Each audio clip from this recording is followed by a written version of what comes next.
on Championship Wrestling from Florida. Oh, here we go. All right. So much for the warning there. Well, good evening, folks, and welcome back to another episode of True Crime with the Bad Girl, the Player, and Dangerous Dave. And I am Benny Scala, a.k.a. the Player. With me, as always, is my partner in True Crime, the Boston Bad Girl, the Siren of Scituate, New England Professional Wrestling Hall of Famer, Brittany Brown. Brittany, how are you? I am doing well, thank you. How are you? I'm doing wonderful. And we are also joined by indie wrestling legend, Dangerous Dave Starr. Dave is also a Kowalski alum and is always hovering at the top of the list of America's most eligible bachelors. Dave, it's a pleasure as always. Thank you so much for being somebody an eligible bachelor. I'm still haven't found the love of my life yet. It'll happen. It takes time. Everything, like that song by Orleans, "Love Takes Time," right? I guess. A little patience. Hi, everyone out there. This is a true crime show, but first and foremost, we are a wrestling channel, so we wanted to give a quick tribute to Kevin Sullivan, who passed away, I believe, last Friday. I'm going to real quick tell my Kevin Sullivan story. I remember first seeing him in 1975 in the WWF. He was kind of a low mid-carder, maybe like high prelim guy. Would do his maybe get a win over a Johnny Rods, draw with a Pete Sanchez. I do remember one time he got a referee's decision over Crusher Blackwell, and I really liked that. They used to do that once in a while. You'll never see that again on TV, but the referee's decision.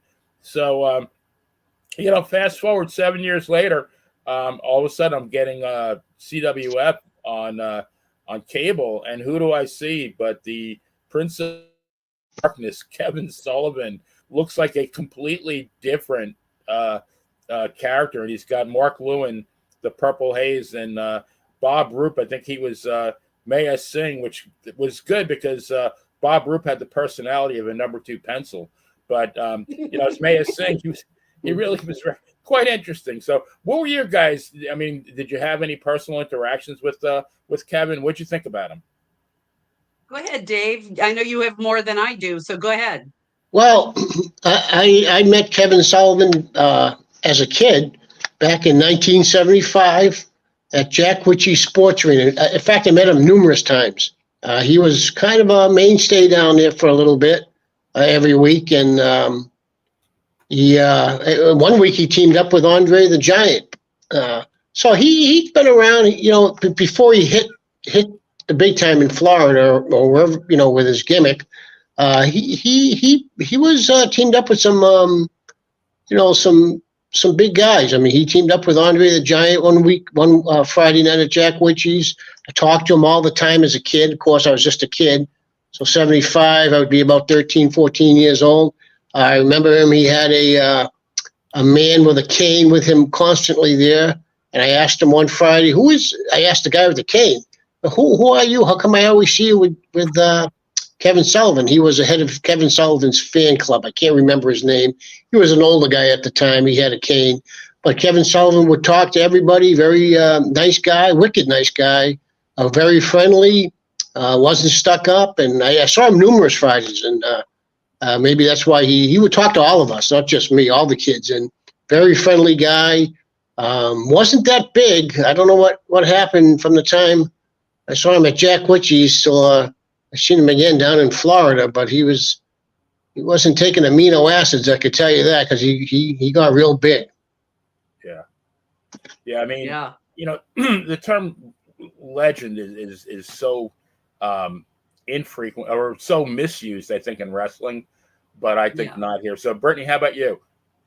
Well, the first time I met him was, I think it was about 12 years ago when we were both in the back at the New England Professional Wrestling Hall of Fame. It was the only time I ever came across him in my entire career. Nicest guy. We sat and talked. There was 4 of us, and him and I were 2 of the 4. Sat and talked for 2 hours. You would have thought we had known each other for decades, and we hadn't. And, we talked about the Red Sox and how his daughter always flew him in to see the opening game. And then we talked a little bit of wrestling, and we sat there with Mel Simons, the former ring announcer for Kowalski's. And he's a well-known radio personality on WBZ as well. And also Nikolai Volkov was the fourth person. But he couldn't have been a nicer guy to me. Really, really nice, sweet guy. His work, obviously, I don't have to say anything about. That goes without saying. He was a great worker. That gimmick was made for him.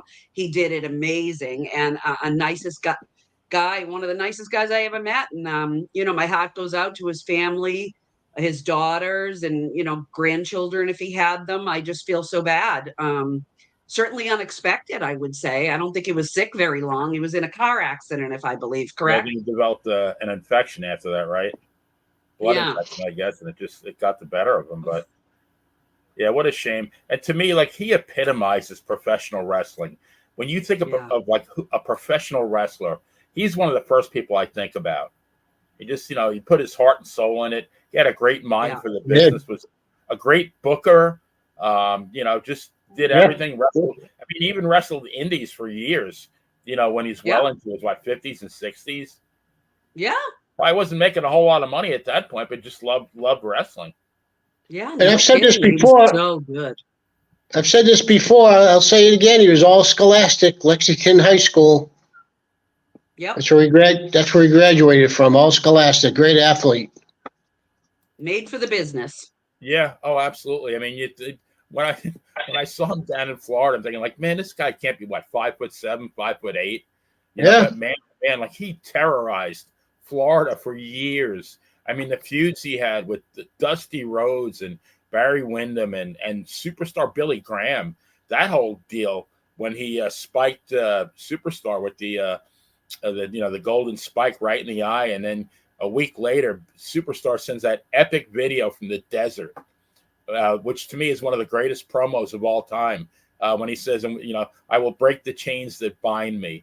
Just like it's spellbinding. It's like, to me, one of the best promos ever. If nobody's in the chat room if they have not heard that, please Google, or not even Google, YouTube, Billy Graham, Break the Chains That Bind Me. It's just, to me, one of the best promos ever. But, well, tonight's case, though, is, in my opinion, this is really a tough one for anybody who grew up watching wrestling in the 80s. So Jimmy Superfly Snuka was he was easily like one of the most over and beloved figures in the world of professional wrestling in the early 80s. He excited fans all over the East Coast with his high-flying, electrifying style. And, I was in my late 20s, and I shamelessly marked out every time Jimmy was on TV and gave him one of the I love you signs. But, even my son, Matt, who is now 41, when he was like 2 years old, I had to watch him, too, because he would go on the couch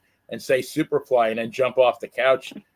Most of the time I was there to catch him. A couple of times I wasn't, but that might explain a lot of his behavior now. But so on March 10th, 1983, his traveling companion and his girlfriend, Nancy Argentino, died at the George Washington Motor Lodge room they were sharing in Allentown, PA. And all of us are at the age that we were around when that happened. So I'd be curious to what each of you remember about the incident. Now, me personally, I don't remember it. I don't remember hearing about it until like a couple of years later. Did you guys hear about it right away? I didn't. I did. I heard it from Kowalski. I did from Kowalski. He had some stuff to say about that. Out of curiosity, Dave, what did he say? Like, if you can tell me. Well, Walter used to preach, Walter, he was a vegetarian, so he used to, Walter just wasn't a teacher. Sometimes he'd gather us around and he'd talk to us about certain things, like when the Wizard died, he gathered us all around and he was very friendly with the Wizard, Grand Wizard, and he was very broken up, but I remember him gathering us all around and telling us when Ernie Roth passed away.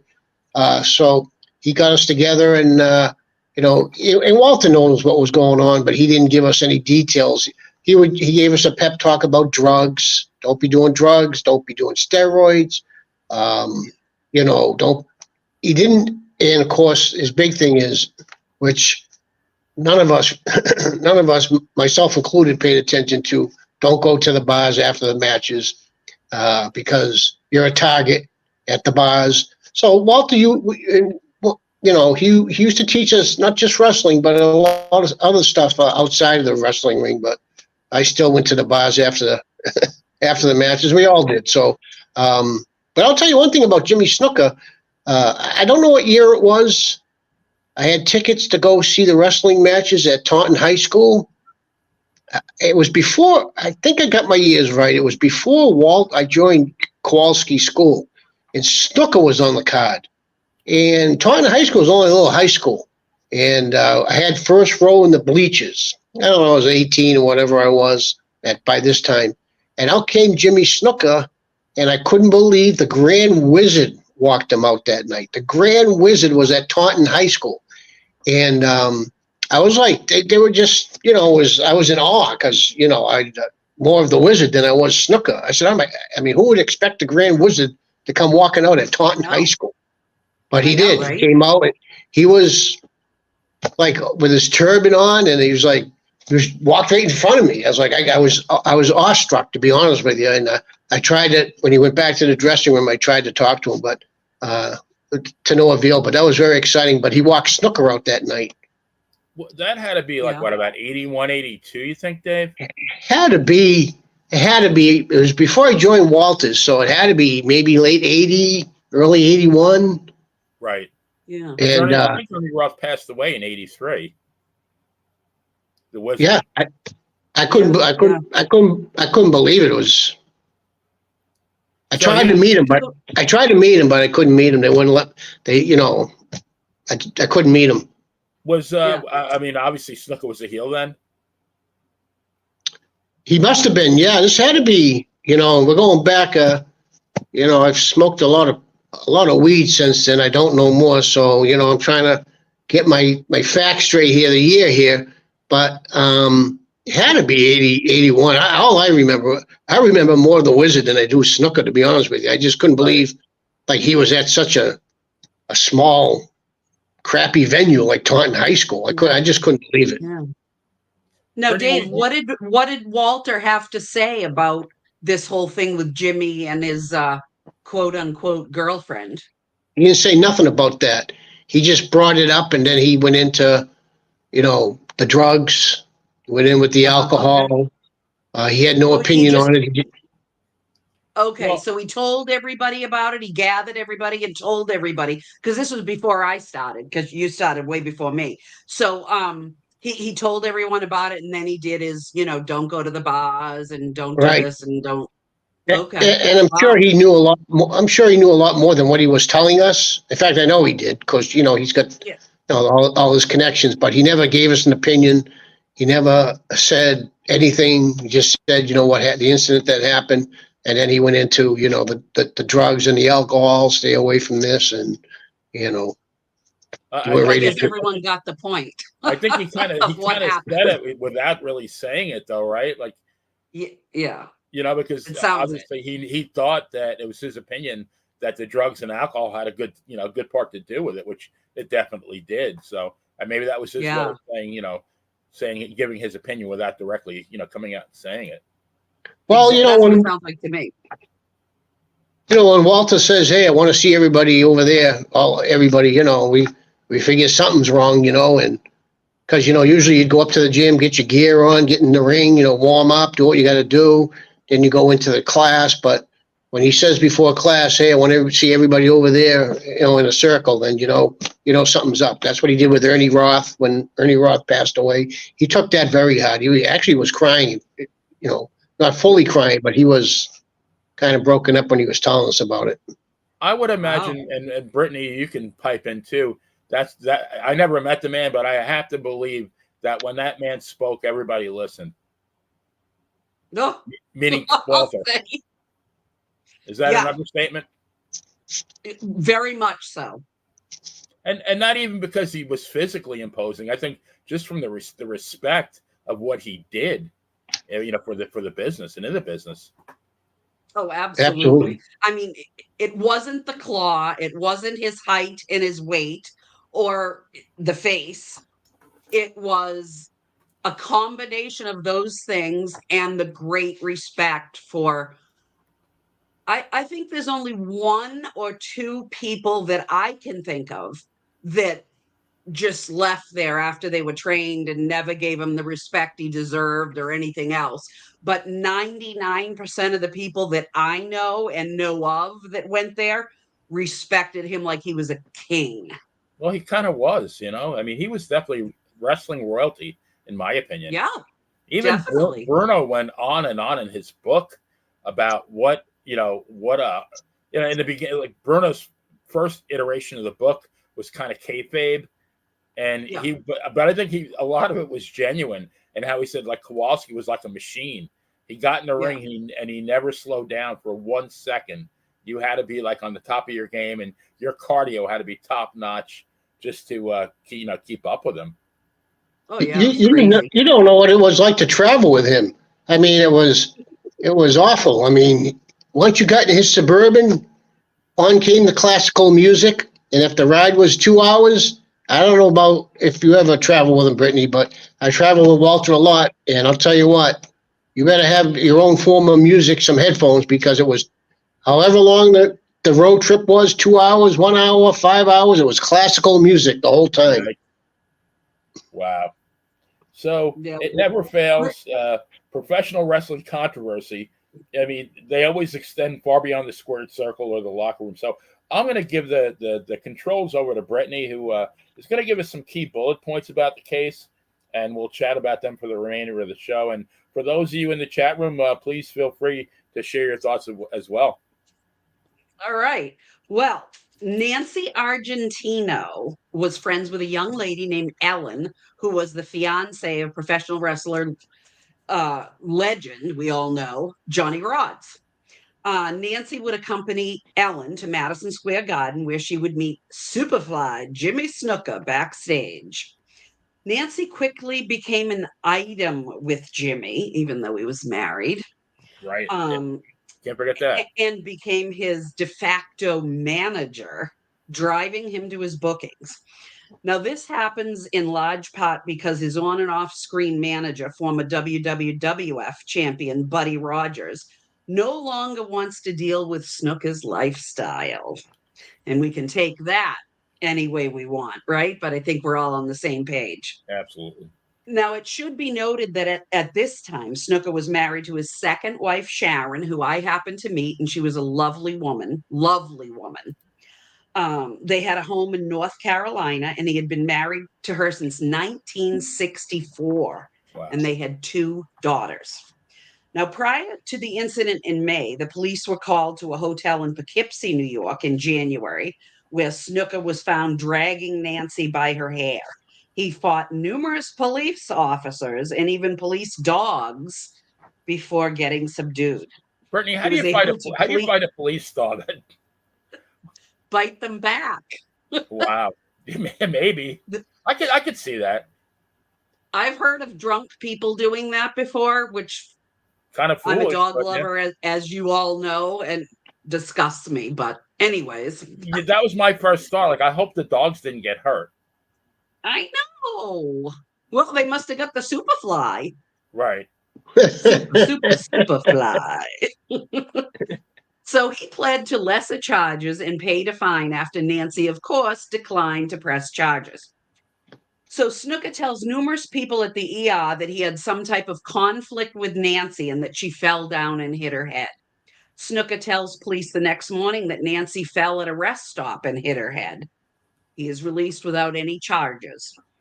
Frederick Conjure, Whitehall Township Chief of Police, did not take Snuka back to the alleged scene of where Nancy fell.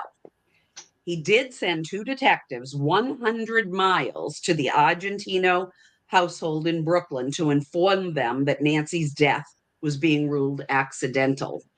Interesting. According to Argentino's sister, Vince McMahon called the Argentino household shortly after her death, offering $25,000 to the family. The family sues Snuka civilly for wrongful death and wins a $500,000 default judgment when Snuka does not show up at the trial. They never collect any money, however, as Snuka declares bankruptcy. WWF eventually lets Snuka go due to his instability caused by excessive drug use. He goes to the AWA and then to the Indies. In 2013, Adam Clark, a reporter for the Morning Call newspaper, co-authors an investigative report with Kevin Amerman about the now 30-year-old cold case. Although the reporters are stonewalled by the Whitehall Township Police as well as coroner's office in their attempts to procure a copy of the autopsy report, they were able to obtain this document from the civil suit, which was unsealed, thankfully. The last sentence of the autopsy report states, in view of the autopsy finding and the inconsistencies in the criminal history, I believe this case should be investigated as a homicide until proven otherwise.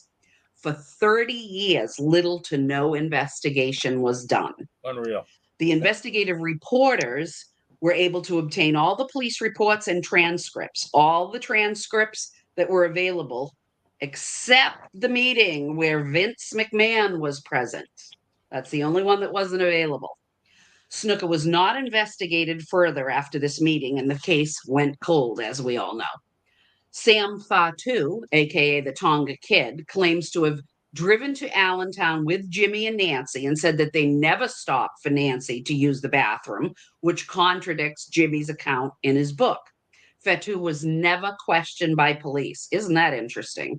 Right. The case reopened in 2014 and presented to a grand jury who decided that the case should be prosecuted.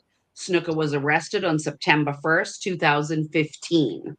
He was declared mentally unfit to stand trial, and he passed away on January 15th, 2017, at the age of 73.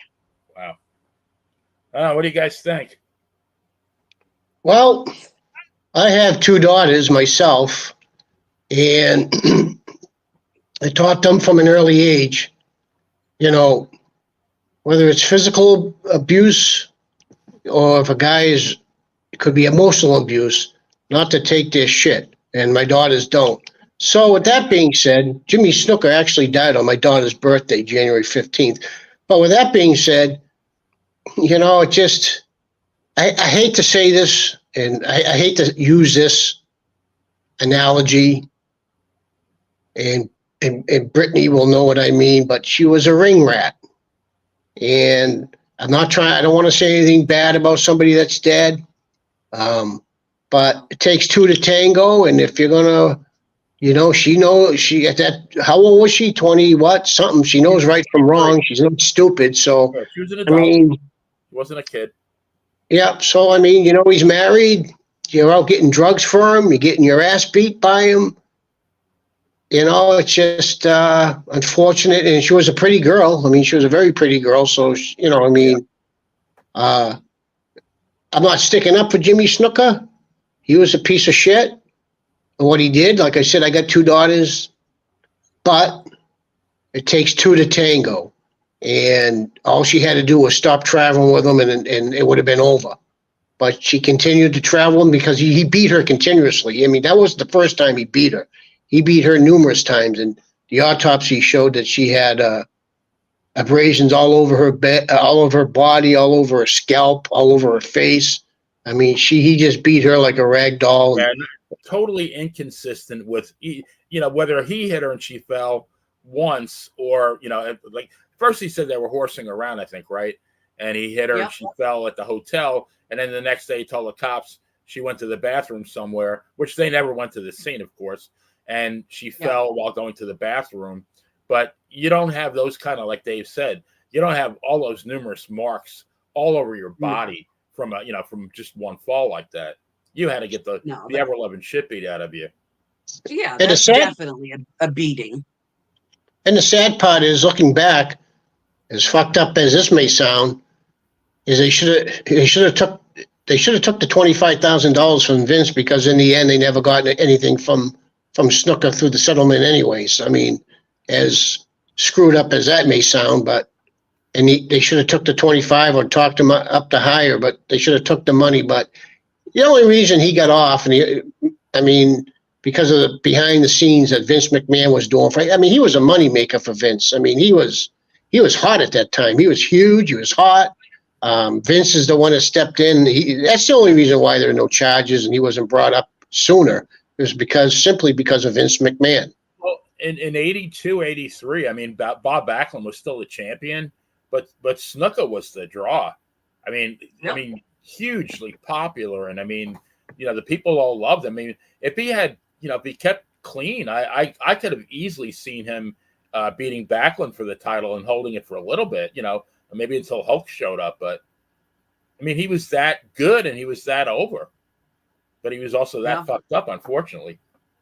Yeah. I don't know how Buddy Rogers. I don't know how Buddy Rogers traveled with him as long as he did, because Buddy was from the old school. I don't know how he did it as long as he did, and Buddy Rogers' job was get him to show one time because he was a drug addict. But Buddy Rogers had enough of the coke and enough of the crap, and he just said, "I'm not doing it no more." To Vince McMahon, I've had enough. This is it. And I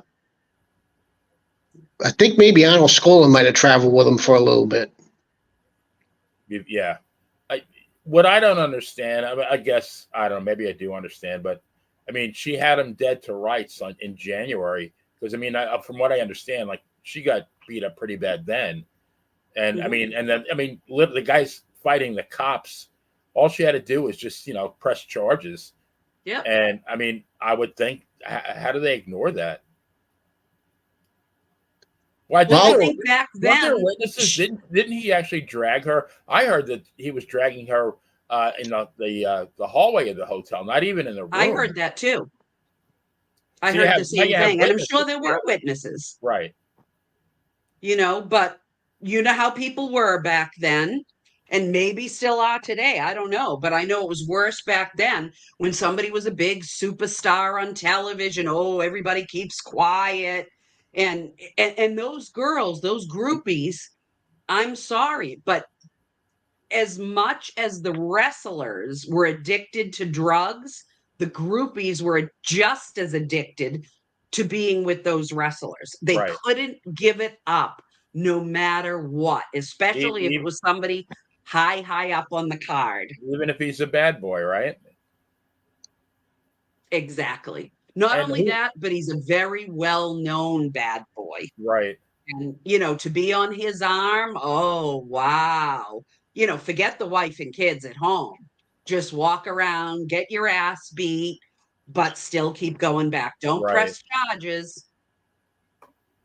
There's stories about, I'd be curious what you guys think about this, about Vince, and even Jimmy said it in his book, about Vince showing up with a briefcase to the police station, and all of a sudden, after that, Jimmy never got questioned again.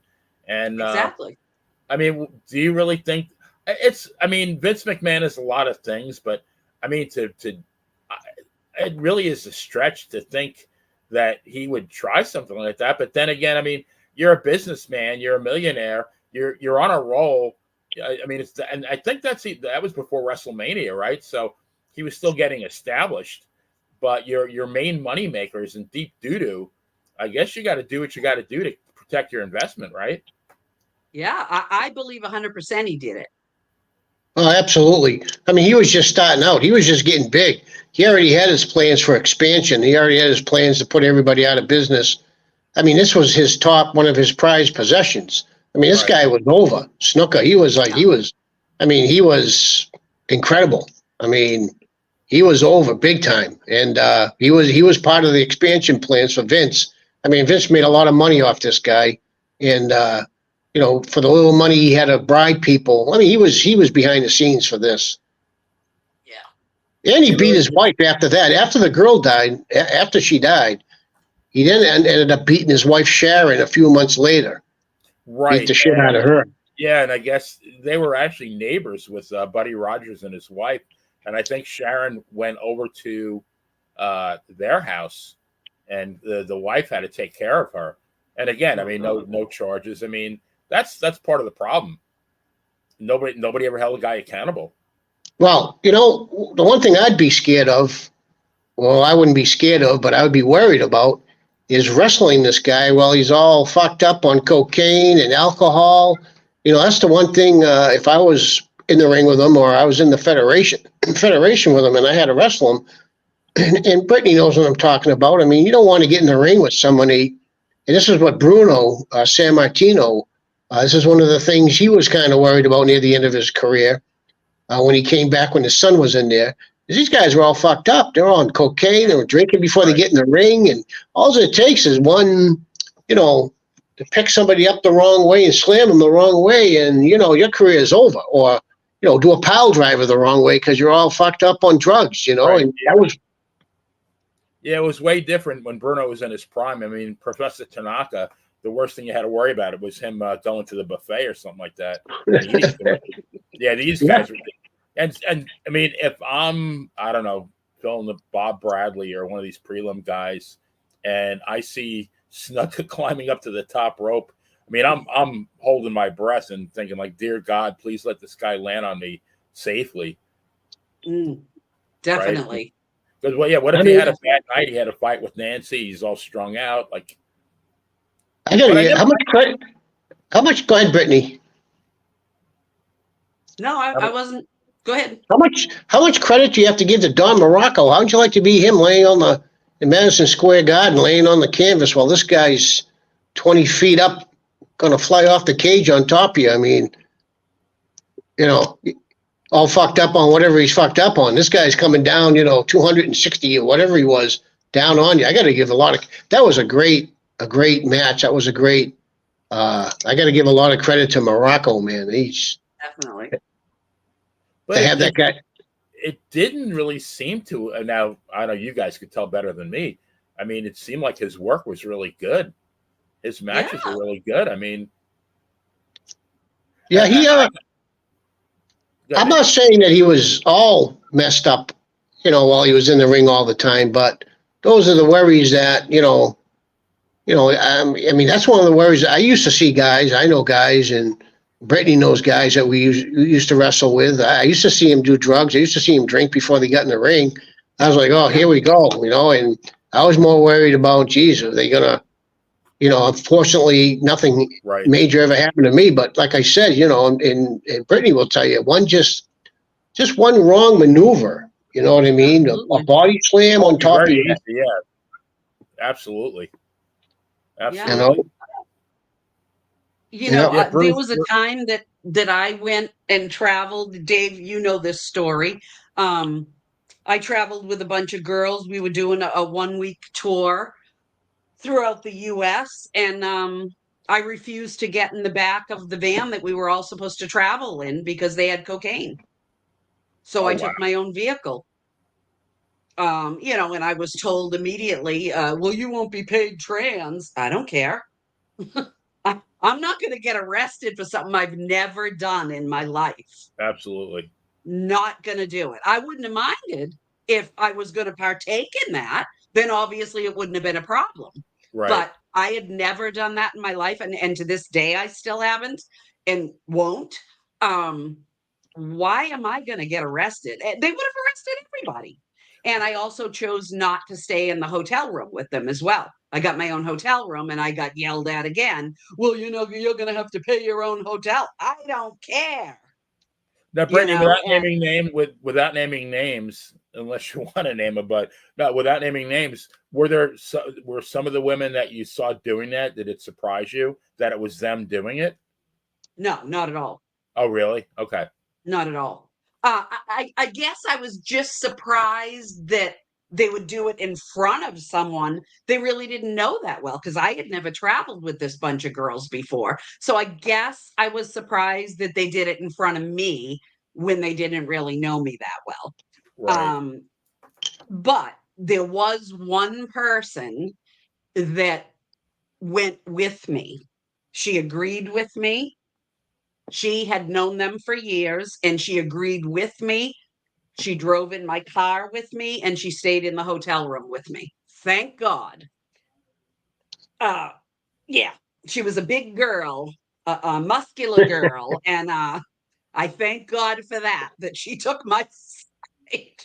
Not that that was really something that you should have taken sides on, but Right.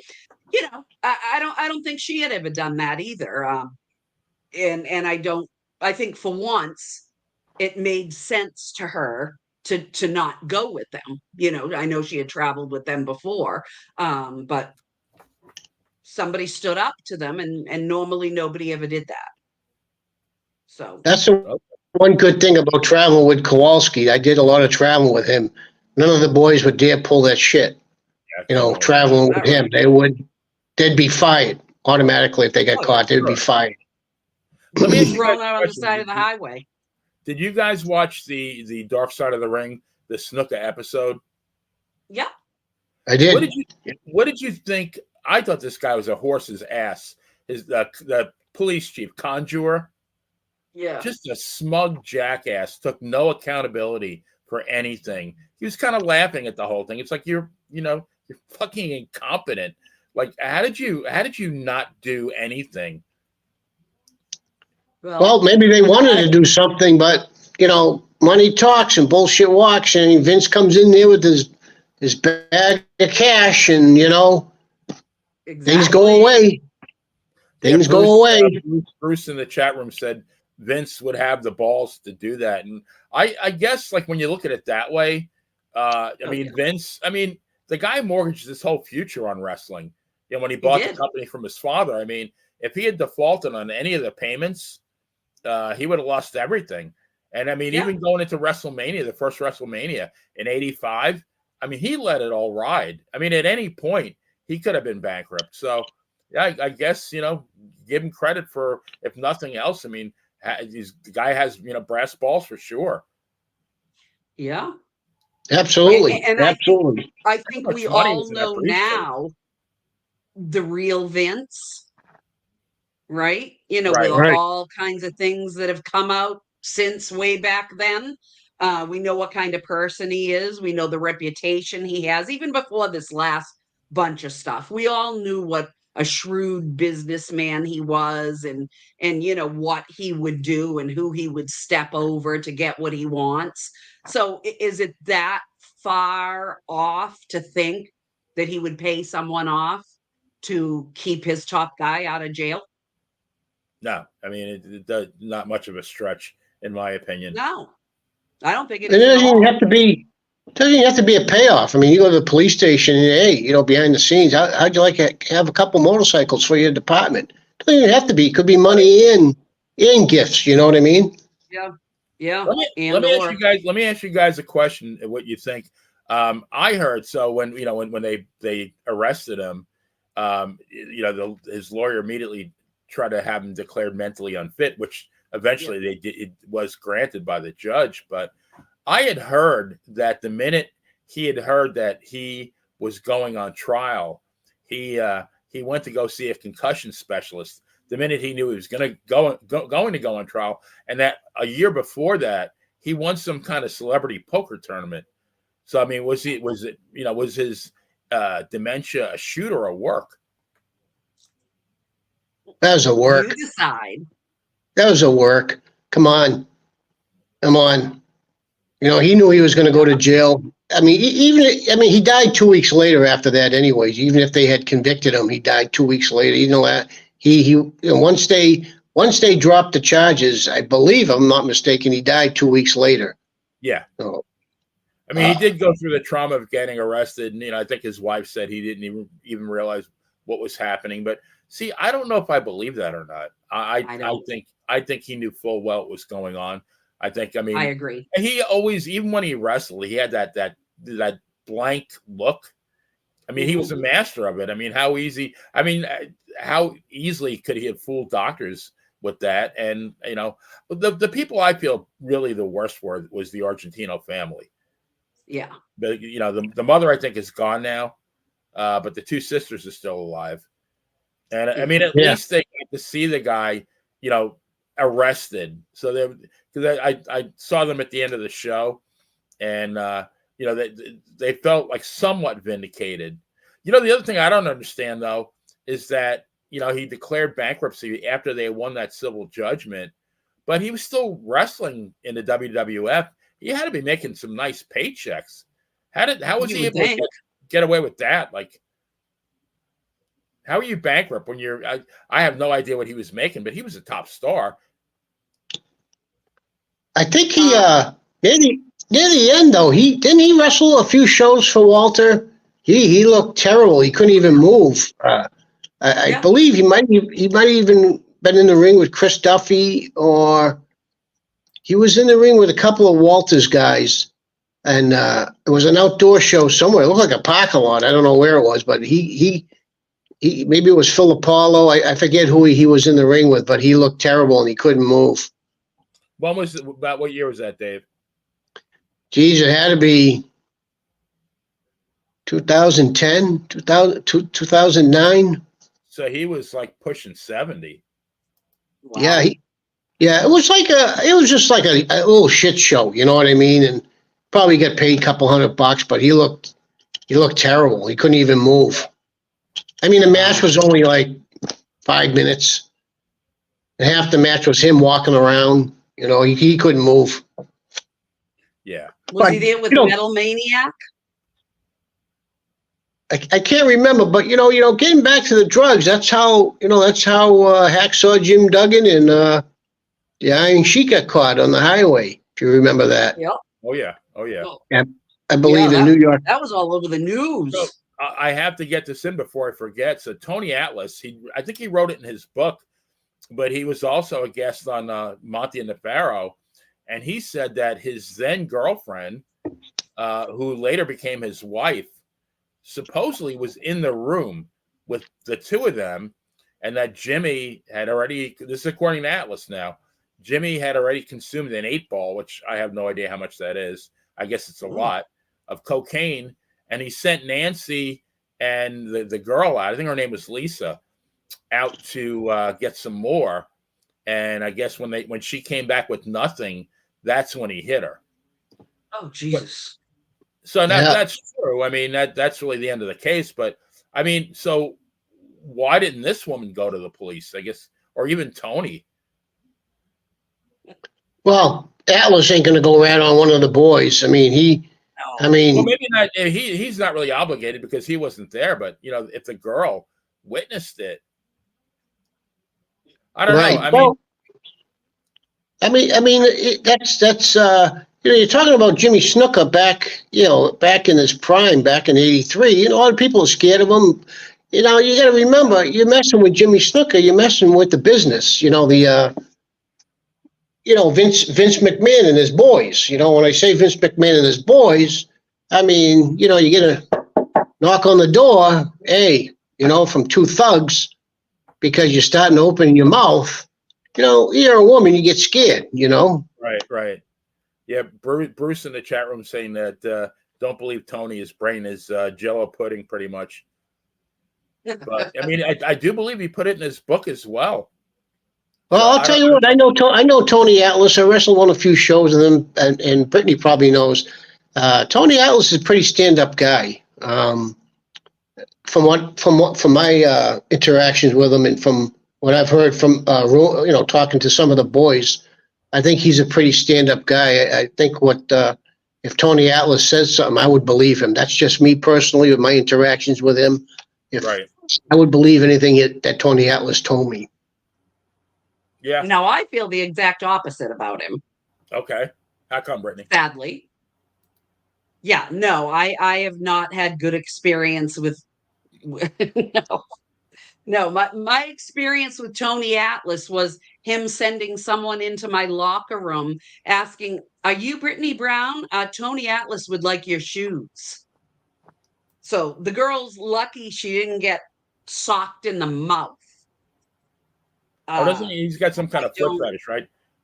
Doesn't he likes women walking on his head? I thought it's his big. Well, I'll tell you, I was in Pennsylvania once, and there were 3 or 4 girls there, and 2 of us were heading out. And Candy Divine, God bless her soul, I still can't believe she's gone. but she was walking on his face There you go. with Okay. pointy stilettos on. That had to In hurt. We had to pass her to get to the ring. And I just looked and went, "What are you doing?" I couldn't believe she was doing it because I didn't think that girls in the business would actually do that. I thought it was only the rats that did that. So I was like, "Candy, what are you doing?" But I couldn't stop and say or do anything. Plus, it was none of my business. But it's my business when somebody comes to my locker room and asks me for my shoes because Tony wants them. Yeah, and from what else I know about him, with some dealings that he had with somebody in Massachusetts, I guess a promoter tried to help him out a lot financially, and there was all kinds of controversy about what happened there. And I don't know the truth about it because I just don't care about anything with Tony Atlas. So I don't believe a word he says, though. Yeah, and I mean, quite honestly, I to me that's kind of irrelevant. I mean, based on all the other evidence, I don't really need much. I mean, I think in my mind, I have enough evidence. Oh, I mean, absolutely. Just even the changing of the stories. I mean, why didn't they hold him accountable for that? But then again, I'm going to answer my own question because I don't know the time. I think this happened on May the 10th. I think it was actually a week before his 40th birthday. So he was not a young guy either. I mean, he became a star in the WWF at a very late age. He had been around in the territories. And I think he even broke into the business at a later age. But, maybe, like you said, money talks. And then I would like to know if that was true. Like, how much money? 100 grand?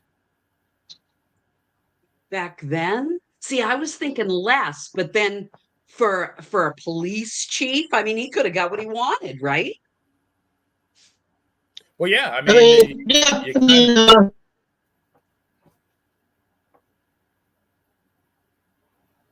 couple motorcycles, you know. buy tickets to the policeman's ball every year for the next 50 years. I just feel Yep. like maybe a lower amount was offered and then a higher amount was received. That's Right. just my opinion. Yeah, I mean, very well could be. I mean, they're holding all the cards. The cops, right? I'll say. So I I mean, mean, they for could them have to do upped it to nothing, anything they wanted. for them to do absolutely nothing, not even bring up a assault and battery charge, absolutely nothing. Something, Right. He just skated. something's going on behind the scenes there. But It's got Vince McMahon written all over it. I have to say something though. That it's like O.J. Simpson. I can very easily now, in my mind, disassociate his athletic career from his life. To me, he's just a murderer. Same with Benoit. Yeah. I mean, I don't look at Benoit. I mean, yeah, he was a wrestler, but I look at him as a murderer. I have a hard time. I don't know why with Jimmy Snuka. And I remember like one of the most, and I've watched it a couple of times in the past couple of days, this segment on Rogers Corner when it's Lou Albano, Jimmy, and Buddy Rogers. And Buddy says, "Jimmy, you have no money." And then, Albano gets up and he walks off and Jimmy goes, "Buddy, will you be my manager?" And they embrace. And it was like one of the most emotional things I've ever seen on TV. Like I got choked up when I saw it, and I knew it wasn't real, but I mean, still, it just seems so genuine. And I mean, there was a lot of truth in it because they were neighbors. But I just you take guys like Bruno Sammartino and Pedro Morales and guys like that. Do you ever hear about them raping anybody, beating women up, killing women? No. So, I mean, because you're talking about the legacies and legends and legacies. I mean, when you think of those guys, they're going to be legends forever. Forever. If Bruno was at a restaurant having a glass of wine and a fan approached him, he kind of put the wine aside because he didn't want to see a fan see him drinking. I mean, that's how much he guarded his reputation, and that's how much he protected professional wrestling. So yeah, that's the polar opposite. Bruno never, But and that's why Bruno will always be a legend. that's why you brought up, the legacies and their legacies and their legends.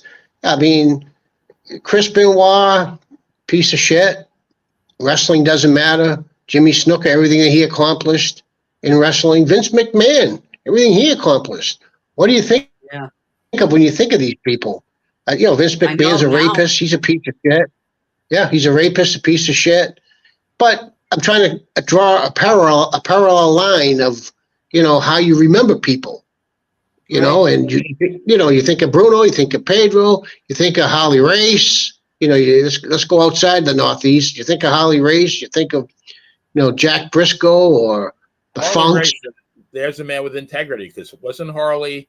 I think Vince wanted to pay him $250,000, which back in the early 80s was a ton of money, to just leave the NWA and come to the WWF. And Harley wouldn't do it. I mean, even now, a guy like the Iron Sheik, will never win an award for being a saintly kind of guy, but I believe Vern Gagne offered him a lot of money to break Hogan's leg. And at that, I mean, that's a lot of people have substantiated that at that, that when they fought for was it 84 or no, December of 83, when Hulk won the title, that Gagne offered Sheik, I don't know how much money to break Hogan's leg, and Sheik wouldn't do it. Right. So he had integrity. Not only to break his leg, but take the belt too. He wanted him to take the belt. He wanted him to take the belt back to Minneapolis. He didn't want the Sheik to give the belt back. That, I believe, was in 84, wasn't it? I think January of 84. Was it late 83 or early 84? I think January 84 he won the title. Getting my date. Yeah. Anybody in the chat room, please correct me if I'm incorrect. But no, yeah. I believe he won the title in 84, I believe. January 23rd. Hogan. Thank you. I mean, the Sheik. January 23rd, 1984. But yeah, even the Sheik had integrity. He was a big guy. I talked to him. I was on a show with him before. The only problem he had was, he did drugs. Yeah. But hey, listen, we're not all perfect. He didn't murder anybody. He didn't beat, as far as I know, he didn't beat any women up. No, from all accounts, he was very, very devoted to his family. We all got problems. I mean, some of us got alcoholics, some of us are drug addicts. But I mean, when you start beating women up and you start murdering women, they just killed their legacies. That's it. I mean, they just killed their legacies, and it's too bad because they were great athletes. And they put so much, and Brittany knows what I'm talking about. They put so much energy into their careers, and for what? Just to be remembered as, hey, you murdered your family. Hey, you beat the shit out of you. You beat the shit out of this woman as you were cheating on your wife. I mean. The funny thing was, she stayed with him. She divorced him in 1999. So she stayed with him for, 15, 16 years after this happened. The old saying, because of the kids. Well, his daughter got murdered too by the boyfriend. That really did a number on the Sheik too, when his daughter got beat. I'm talking about Snuka though. Snuka stayed. Snuka stayed with his wife Sharon until 99. Yeah. So she stood with him for that many years, which is, given what happened, that's pretty incredible. Yeah. How do you stay with somebody? I mean, you had to know that he did it. Well, she probably was scared shit of him. Look how big he was. Right. I mean, she probably was too scared to leave him. God knows what he's saying. My kids. If I had kids, I wouldn't have allowed my kids near a man like that. Yeah. I don't know. I mean, I always wondered about too. And then the other one, the new wife, her name is Carol, I believe. Carol, seems like a very nice lady, and on Dark Side of the Ring, even she said, why didn't the police do more back then? I mean, it's really incredulous how little they did. Yeah. But again, maybe there's probably a very good reason for it. So, all right, well, you guys are the judge. What you're finding? I'm I'm saying guilty. We did a multi-part show on Karen Reed. Now that showed the utter incompetence by the police. Benoit, more of the same. I think this might be a little bit of a horse of a different color. I think there's something more involved than just police incompetence. But Definitely. Is there any doubt that he did it? Oh, he was Jimmy Snuka for a human being was a piece of shit. Great athlete, piece of shit. No question in my mind. He killed her without a doubt. Especially after the autopsy results came back of all the, with all the abrasions all over her body. That wasn't from that night. The abrasions were from previous beatings.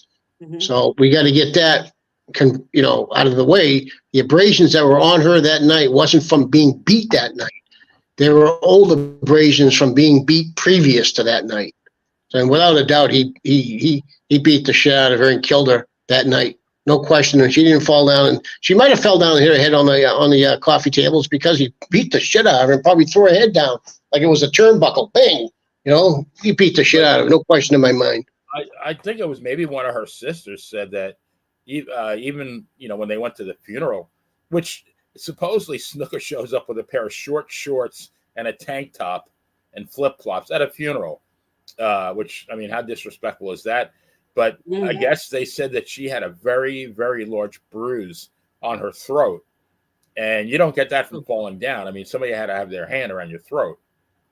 So I don't doubt that he tried to choke her out too. Yeah. Yeah. Oh, absolutely. Absolutely. If someone did that to I don't know as far as what her family is like, if she had a father or a brother, but all I know is someone did that to my daughter. You know what? I got to go get myself a nice Ted Williams bat, and it's go time. Or like even Jim Cornette one time when I guess Brock Lesnar was messing with his wife, with Cornette's wife, and he goes, "I'm not going to fight you, Brock. I'm just going to shoot you." That's easy, right? But yeah, I mean, how would you not feel like doing? I don't. You wouldn't be legally justified, but I mean, who's really going to blame you? Right. Well, see, the thing is, you use your head. You go to the doctor and get on medication first. Say, hey, I'm having illusions. Hey, I'm seeing things that aren't there. Can you help me get on some medication? And then you just say, hey, I didn't know what I was doing. I was on the doctor just gave me this medication. Do it like everybody else. Every other piece of shit does it when they do something wrong to somebody. Hey, I don't know what I did. I was on medication. I'm suffering from depression. That's why I killed her. That's why like that movie Sixth Sense. He saw dead people. Right. I see imaginary food. Like I see, chicken parm about 5 feet from me. Maybe wishful thinking. Yeah.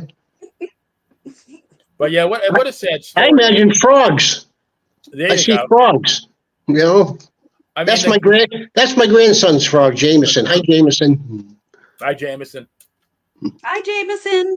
But if you really think about it, like the guy, I mean, he had the world by the cojones. I mean, he really was like a top star in the biggest, federation, drawing huge amounts of money, right at the cusp of when it was going national.